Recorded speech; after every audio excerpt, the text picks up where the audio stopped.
This podcast is for informational and educational purposes only. It is not medical care or advice. Clinicians should rely on their own medical judgments when advising their patients. Patients in need of medical care should consult their personal care provider.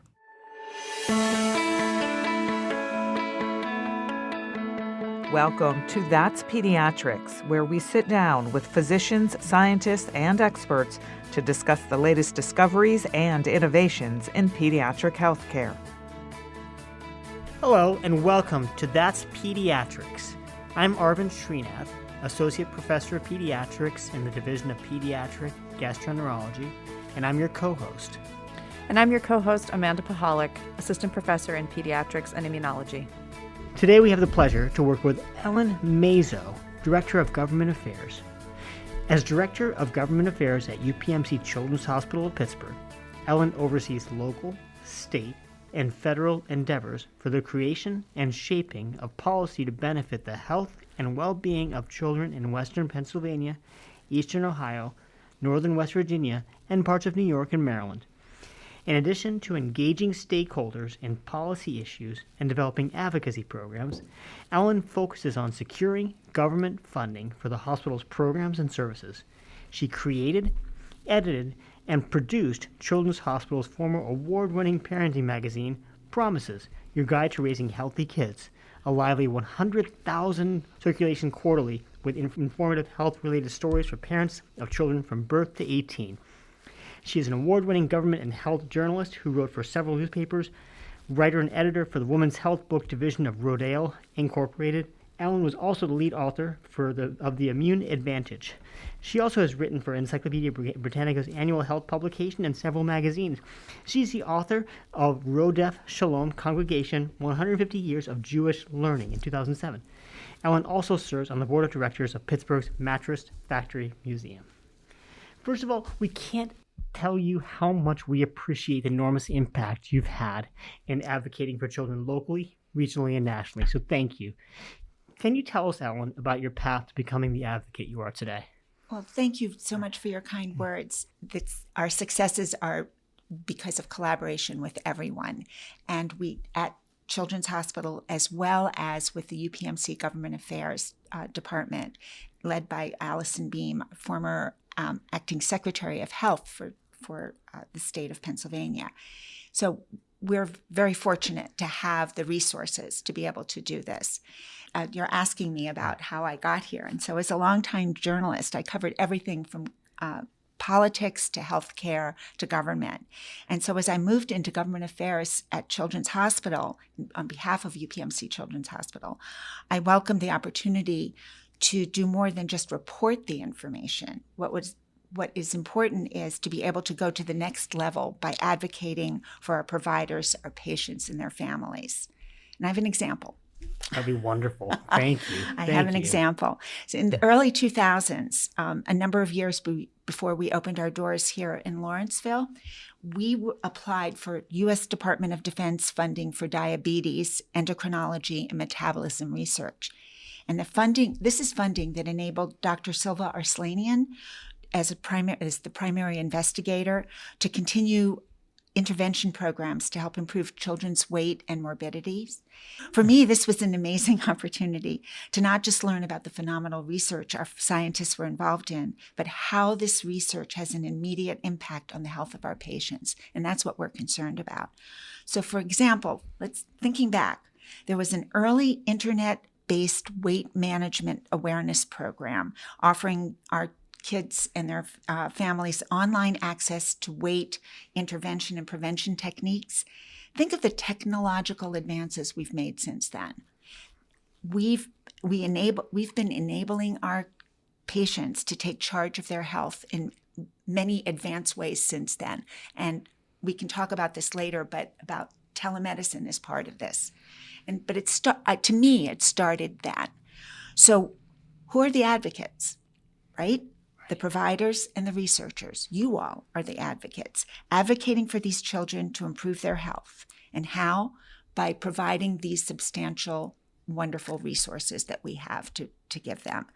And so what I like to tell all of our providers when I work with you on issues and on legislation, on issues that are important to you about legislation and policy, is that you advocate every day. This is what you do. And how do you do it?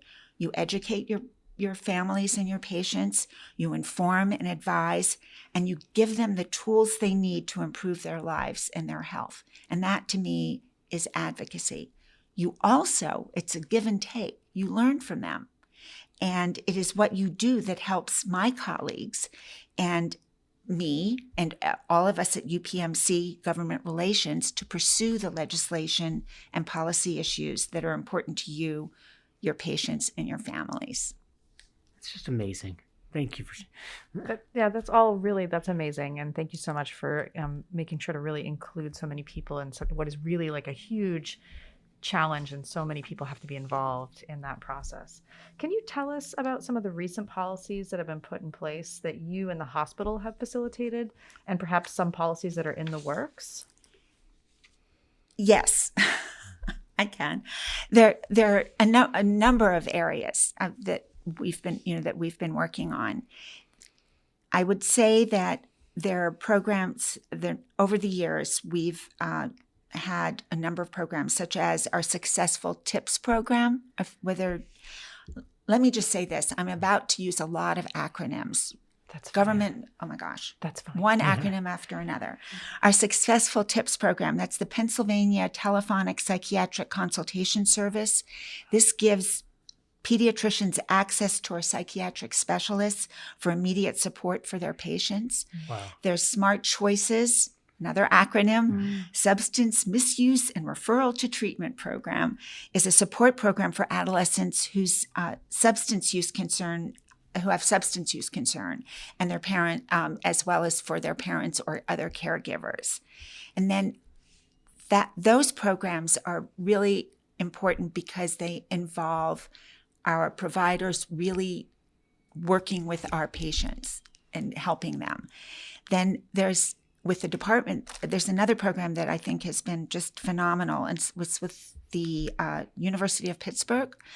UPMC Children's continues to be awarded U.S. Department of Health and Human Services funding for the LEND program. Now, you all may know this, but LEND stands for Leadership, Education, and Neurodevelopmental and Related Disabilities. But what does it do? It trains our future providers and other healthcare workers to support individuals with disabilities and to support their families. I mean, these are phenomenal pieces of work that we've been doing. Yeah. What else? I have more. Yeah. We have been working on ensuring Medicaid funding to expand because of expansion of Medicaid. Almost 50% of our patient load, as you know, is on Medicaid. It's very important to us to be able to ensure that all kids are able to get the care that they need and deserve. Then we have Children's Hospital Graduate Medical Education Programs, another acronym, CHGME, which helps to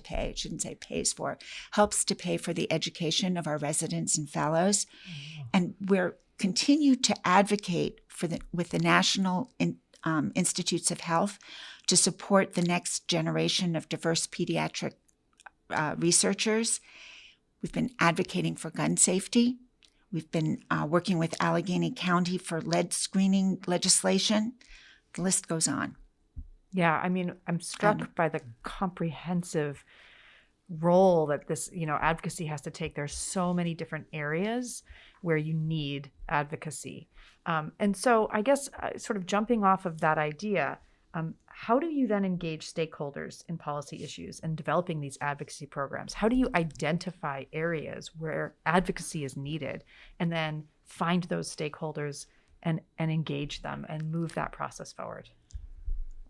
You start by working with with our providers and finding out what is important to us, to our patients, to our families, and we look at those areas. You tell us what areas there are. For example, with gun safety, with the area, we have a timely example is that in the state Senate right now, there's a bill that would ensure access to donor milk by requiring public and private health insurers to cover and reimburse for medically prescribed pasteurized donor human milk.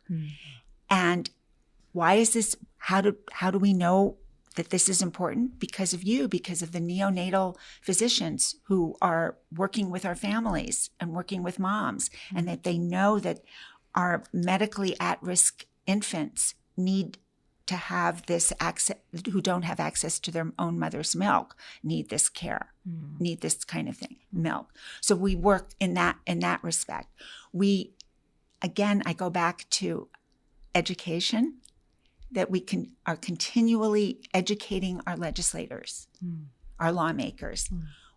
It's not just showing up and saying, pass this bill, or do this for us, but it's letting them, making them understand the value of being able, of these services that we provide. Yeah. I'm trying to think, telemedicine, for example. I gave the example, early example of the kind of support that we were able to give. We, in the early 2000s, this is phenomenal to me. In the early 2000s, we were, even before we were at UPMC, at this hospital, we started thinking about what is it that we need to do to advance healthcare, right? And when we moved into this campus in 2009, we had with us, it was a number of we had brought on a number of doctors who were from South America. And I think you probably remember this. And this would have been in 2009. And because they had moved here, they were still able to help their families they left in South America by providing care. How did they do it? Via telemedicine. Amazing. That they were able to do that. And there were our cardiac intensive care physicians. And this struck us. This is seamless access to care. And to be able to see their patient and work with the provider who was there, and to talk with mom and dad, and to be able to help them, help their patients. So we said to ourselves, if we can do this halfway around the world, why can't we do it in Pennsylvania? Right. This rural, very, go outside of Pittsburgh, very rural state.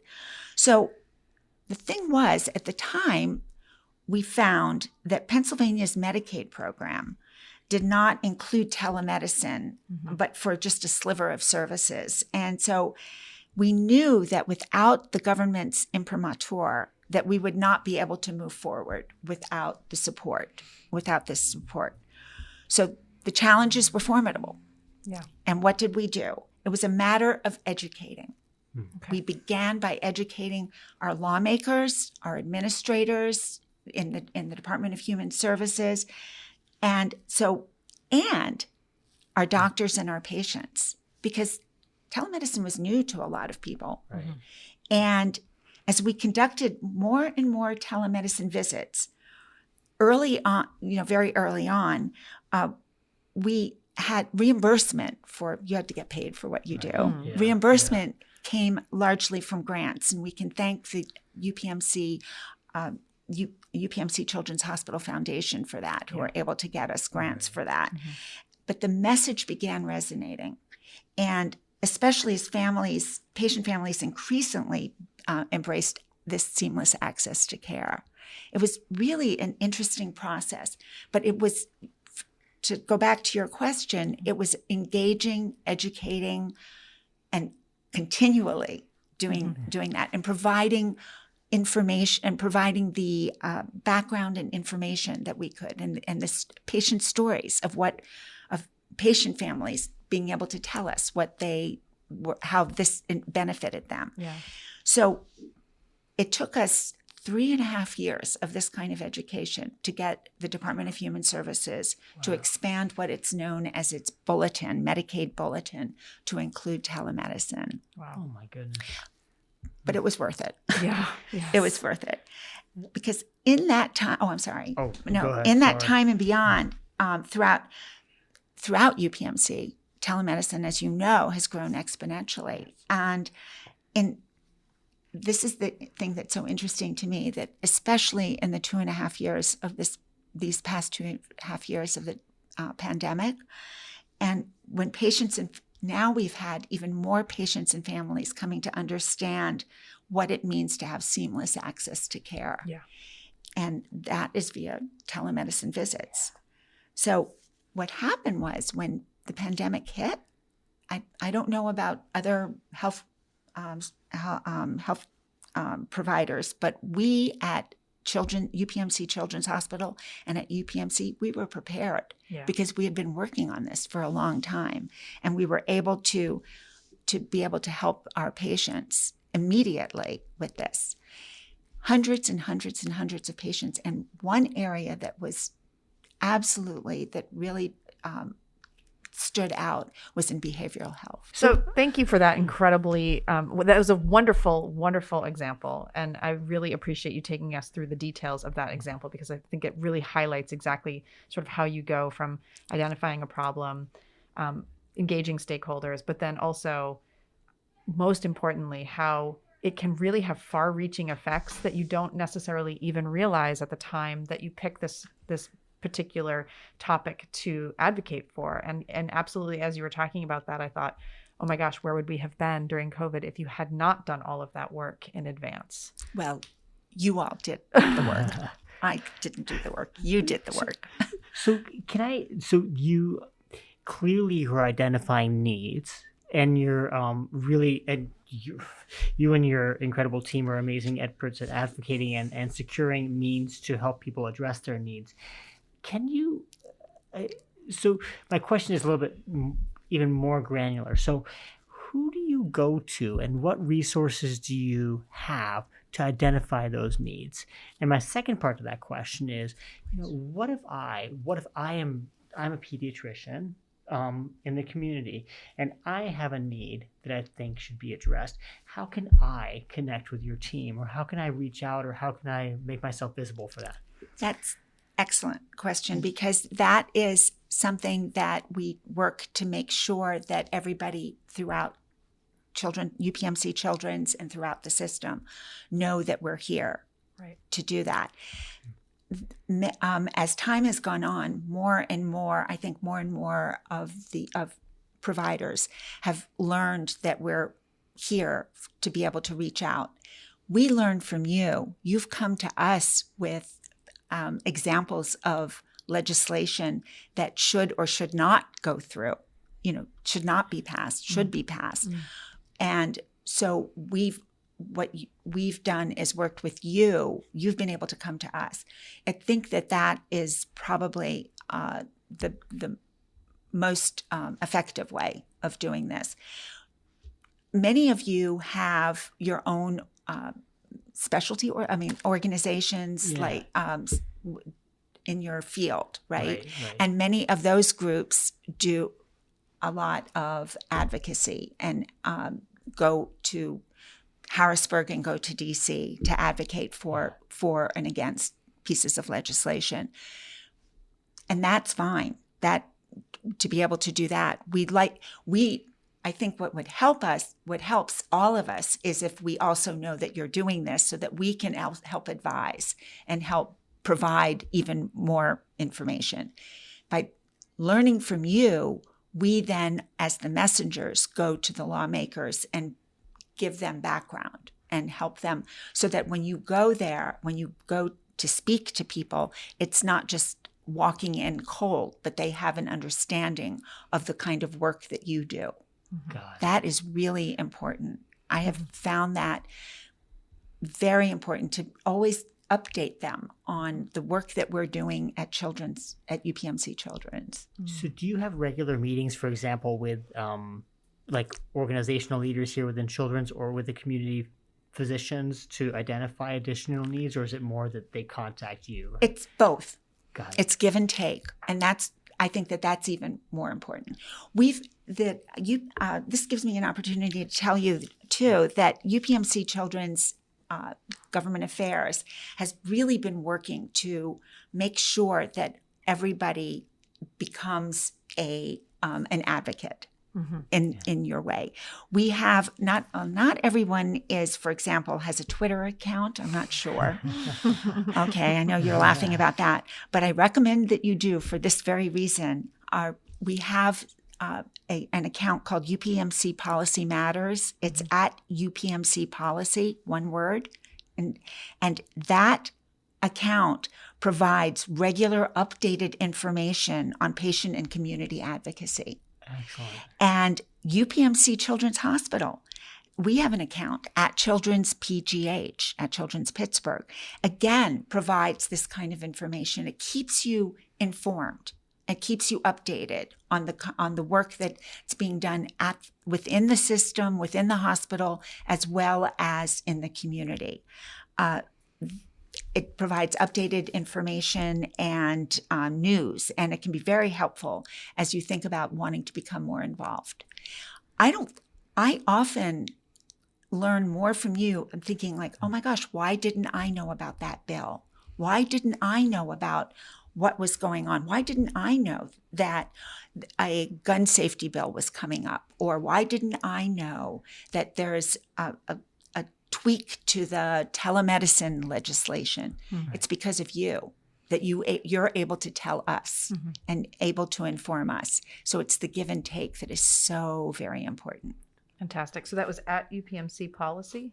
It's at UPMC Policy, one word. I'm going to add that because I do have a Twitter account. Oh, and my so goodness. I'm going to make sure to follow that account so that I can stay updated on all of the amazing... Also at Children's Pittsburgh. At Children's Pittsburgh. PGH.